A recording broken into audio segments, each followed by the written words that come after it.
আর 390 যদি হয়ে থাকে তাহলে ঠিকই আছে।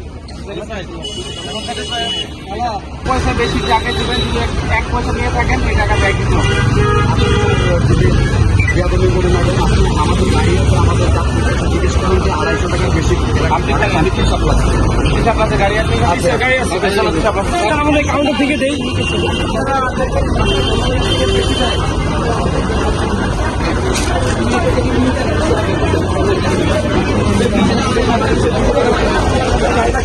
আপনার নির্ধারিত ভাড়া 250 গাড়ি খালি যাক, গাড়ি ভরা যাক, 1 জন যাত্রী যাক, 30 জন যাত্রী যাক, ভাড়া 250 টাকা যদি নির্ধারিত থাকে 300 নিতে পারেন না। নিলে এটা বৈধ না অবৈধ? যদি আপনি 250 থেকে 300 নিয়ে থাকেন, বাকি 50 টাকা 250 টাকার থেকে ভাড়া 251 টাকা আপনি দিবেন না। আপনার এখানে আমার সীমিত অনুরোধ, 1 পয়সা মানে 50 পয়সা যদি বেশি দেওয়া হয়, আমাদের নাম্বার দিয়ে ইমিডিয়েটলি ইনফর্ম করবেন, আপনার জায়গায় এসে এটা বুঝতে ব্যবস্থা নিব।